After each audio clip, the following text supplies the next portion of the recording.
पंजाब के गबरू जवान वाला वो किरदार जो आया और मुंबई में छा गया।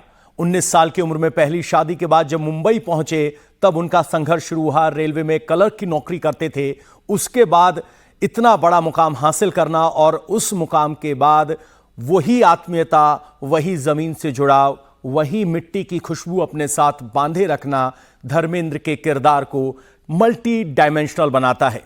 चाहे वो एक्शन रोल्स हों, चाहे वो कॉमिक टाइमिंग हो या फिर रोमांटिक हीरो, हर किरदार में धर्मेंद्र ने बहुत सा भावनाओं को जिया और उन भावनाओं को दर्शकों तक पहुंचाया। मेरे सहयोगी दिनेश मौर्य इस वक्त हमारे साथ जुड़े हुए हैं साकेत से। साकेत राय भी हमारे साथ हैं। दिनेश, वो कौन से किरदार हैं जो आज लोग याद कर रहे हैं? उनके डायलॉग तो बहुत हुए, लेकिन उन्हें इस बात का अफसोस बड़ा रहा कि कुत्ते मैं तेरा खून पी जाऊंगा, सिर्फ इस डायलॉग को ही ज्यादा वजन मिला।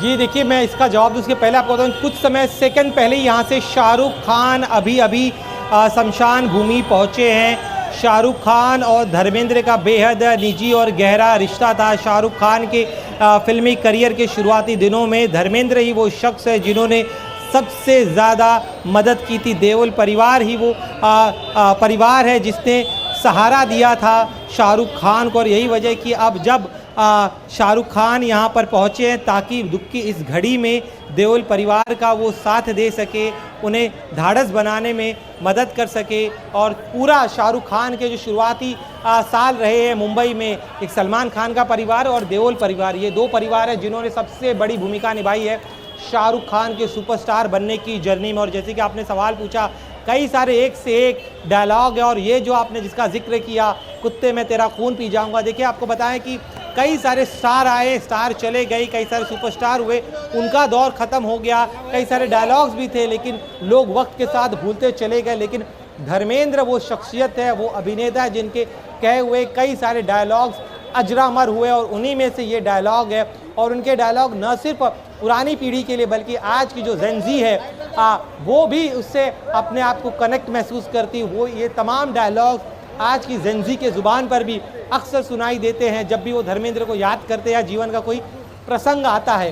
तो यह बताता है कि धर्मेंद्र वक्त के साथ और ज़्यादा लोगों के दिलों में जगह बनाते जाए।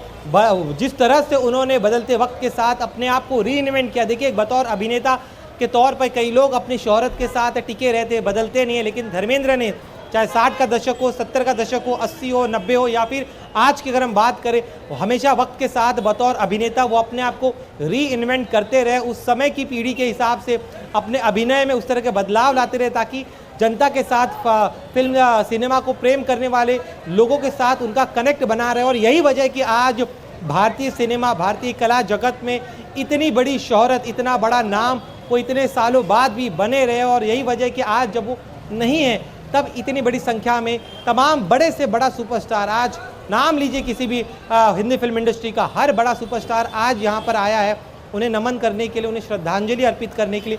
यह बताता है कि उनका फिल्मी जीवन, उनका जो व्यक्तिगत जीवन कितना बड़ा था। और आज जब वो नहीं है तो हर कोई चाहता है कि इस दुख की घड़ी में परिवार का ना सिर्फ साथ दे बल्कि वो नमन करे, उन्हें शुक्रिया अदा करे कि धर्मेंद्र ने अपने जीवन के दौरान, इतने लंबे करियर के दौरान कई लोगों की मदद की। उनमें से ये तमाम सितारे भी हैं जिनका मदद उन्होंने की। एक और प्रसंग मैं आपको बताता हूँ, धर्मेंद्र क्यों खास है हमें इसलिए भी समझना होगा कि कई जिन फिल्मों में वो काम करते थे, कई बार प्रोड्यूसर्स के जब पैसे, फिल्म लंबी अगर खींच जाती है तो उनका जो बजट होता था जब वो खत्म हो जाता था तब धर्मेंद्र अपने जेब से पैसे देते थे ताकि वो प्रोड्यूसर जो है उसकी फिल्म रुके नहीं, वो फिल्म पूरी कर पाए। तो यह बताता है कि एक शख्स जो एक छोटे से गांव से आता है, मुंबई शहर में शुरुआती दिनों में सड़क पर सोता है, 200 रुपये महीने में काम करता है, उसे पता है कि गरीबी क्या होती है, मजबूरी क्या होता है। और यही वजह कि जब वो किसी और शख्स को इस स्थिति में देखते तब वो अपने पैसे, जो उनके मेहनत की कमाई के पैसे थे, वो दे देते थे, कभी मांगते भी नहीं थे। तो ये उनका बड़प्पन है,